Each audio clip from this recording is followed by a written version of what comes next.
I want you to imagine physically burning a $100 bill. Watching the ash curl up. It hurts, right?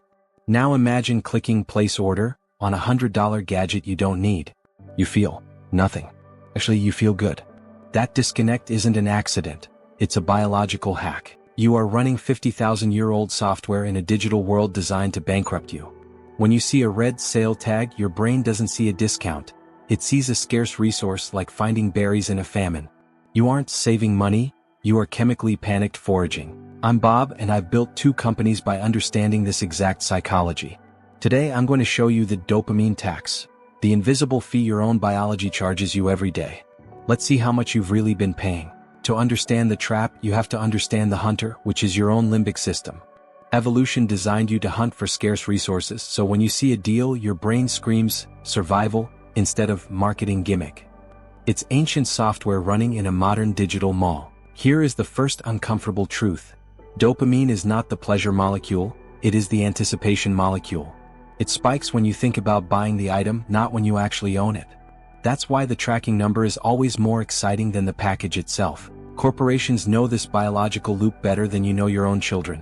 They engineered the Buy Now button to reduce the time between impulse and action to milliseconds. If you have to think for even 3 seconds, the dopamine fades and logic kicks in, which is bad for their quarterly earnings. This leads us to the pain of paying, a very real psychological concept. When you hand over cash, the insula in your brain lights up, simulating physical pain. But when you swipe a card or tap a phone, that pain is anesthetized. Credit cards divorce the joy of acquisition from the sorrow of payment by 30 days. It's essentially time-traveling debt. You get the product now, and future you has to deal with the bill, and honestly, nobody cares about future you. Let's talk about anchoring, the oldest trick in the book that still works on everyone. You see a $2,000 watch crossed out and priced at $500. You don't think you spent $500. Your brain thinks you saved $1,500. You didn't save anything, of course. You spent $500 on a watch you didn't want until you saw the discount. You fell for a relative value trap because your brain hates abstract math but loves a good comparison. Then there is the Diderot effect, named after a French philosopher who bought a fancy robe. The robe was so nice that the rest of his stuff looked like trash, so he replaced everything he owned. Sound familiar? You buy the new phone, which means you need the new case, then the wireless chargers, then the earbuds. One dopamine hit triggers a chain reaction of purchases to maintain a matching aesthetic. It's consumerism cascading through your life. Social media has weaponized this by replacing keeping up with the Joneses with keeping up with the algorithm. You aren't just jealous of your neighbor anymore. You are subconsciously competing with curated lifestyles of strangers who are probably in debt themselves. This is the comparison trap. We buy things to signal status to people we don't like to prove we are successful. Real wealth is usually quiet, but insecurity is loud and expensive. Now let's discuss frictionless spending. Apps are designed to remove every barrier between your impulse and the transaction.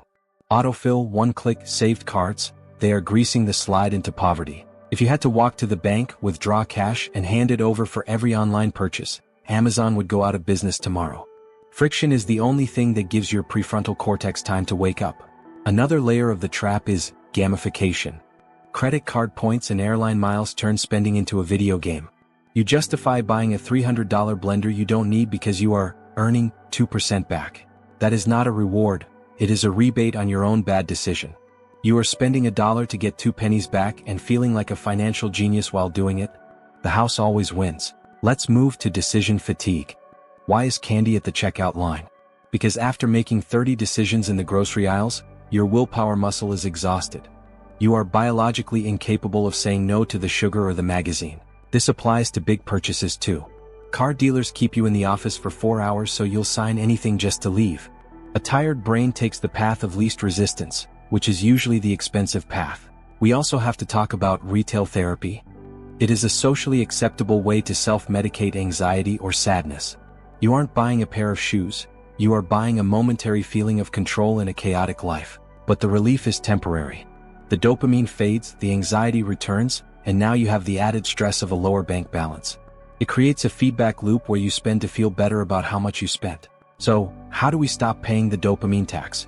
Awareness is the first step, but willpower is a finite resource.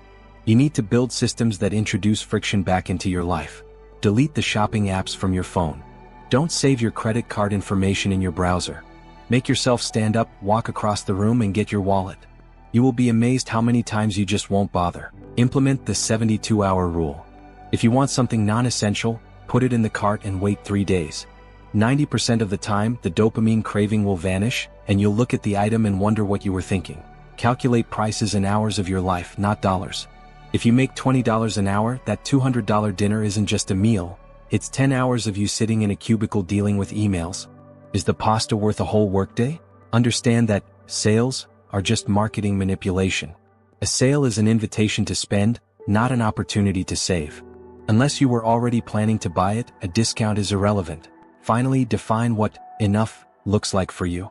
The economy runs on the premise that you always need more. Stepping off that treadmill is the most rebellious thing you can do.